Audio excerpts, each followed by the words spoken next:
ក្បាលខ្ញុំទូលមេជើងទាំងពីរខ្ញុំជន់ដី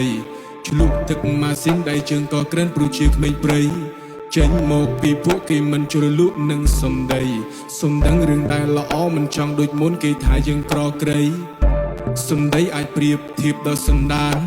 មួយម៉ាត់ក៏ថាខ្ញុំថោកហើយយកខ្ញុំប្រៀបនឹងមជ្ឈដ្ឋានទោះបីខ្ញុំអត់ឪពុកក៏ខ្ញុំអាចនាំម្ដាយខ្ញុំរស់បានខ្ញុំរស់ពឹងសមត្ថភាពមិនពឹងពាក់សំដីអ្នកចិត្តខាងខ្ញុំមានក្តីសង្ឃឹម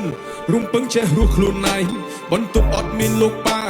ឯកាកុនសពដូចខ្លែងប៉ាស្លាប់មកឈឺជោគចាប់ដោយសារជំងឺចូលមកបំលែងអត់បានរស់ជុំលោកប៉ាមើលទៅលោកកាវាសុទ្ធតាផ្សែងខ្វាំងពេលរៀនសូត្រដេកគិតរហូតពីផ្ទះសំបាយខ្ញុំអង្គុយគិតនៅកន្លែងងងឹតខ្ញុំគិតម្នាក់ឯងស៊ូរស់ក្រំគ្រាក្មេងកុំព្រាក៏មិនចំបាយជីវិតសែនឯកាអត់មានលោកប៉ាគ្មានអ្នកជ្រុំជ្រែង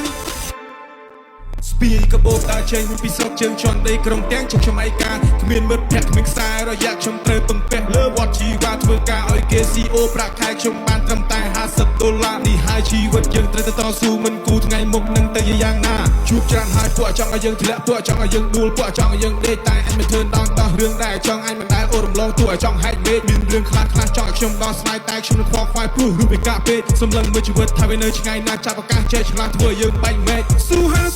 ខំហើយនឹងប្រឹងឈ្នះនៅតែឈ្នះព្រោះតែឈរមានលំនឹងឃើញជ្រួចជ្រែកមានអ្នកណាឲ្យពឹងដល់គោដៅរោមខ្ញុំងងឹតឈឹងពេលខ្ញុំលំបាកខំបែកញើសជោគមិនឃើញអស់លោកឈរនៅត្រង់នឹងពេលដែលឃើញខ្ញុំកាន់លុយពេញដៃពួកធូថ្លៃនាំគ្នាដល់កលឹងជួបអស់ហើយពពួកអាមើញយជួបអស់ហើយពពួកអាពេបជ្រៃវាចេះស្ដីវាដាក់ទុំនាយចុះในក្រខអីបានជិះនៅពីទូទាយសបាយនឹងជីជន់សបាយនឹងមាក់ញីសបាយនឹងពេបជ្រៃឡើយសល់អីខ្លះតាមមិនមានតន់ដែរស្លន់ឃើញព្រាយពួកជើងសៀឡើយសល់អីខ្លះថាជីវិតខ្ញុំតស៊ូ back to history ខំចាប់អស់កាំងអងហើយទម្រាំតែបានមកប៉ុននេះបានផ្លាស់បដូរពី CEO ហើយចូលសិល្បៈហើយផ្លាស់ទៅរកស៊ី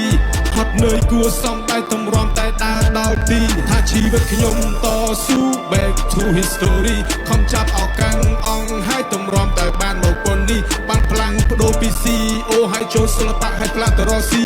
ហត់នឿយគួសំតែទម្រាំតែដើរដល់ទីខ្ញុំជួបមនុស្សមកជាច្រើនប្រភេទមានពួកខ្លះវាជាពស់វែកវាចាំចិត្តវាធ្វើយើងខ្វាក់វាធ្វើយើងស្លាក់វាធ្វើយើងស្លេកតែមិនខ្វល់ខ្ញុំនៅតែ fight ក្តាប់ដៃហើយកាន់តែជាប់ដូចជាមេទ័ពកាន់សាមូរ៉ៃមុនដើរមកដល់ទីនេះខ្ញុំកាត់ជួខ្ញុំកាត់ភ្លៀងជីវិតមនុស្សយើងគ្មានណាមើលឃើញគ្មានណាមើលទៀង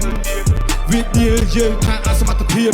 ឥឡូវជួយមនុស្សរាប់ពាន់ដៃកាន់លុយដល់វល់មាន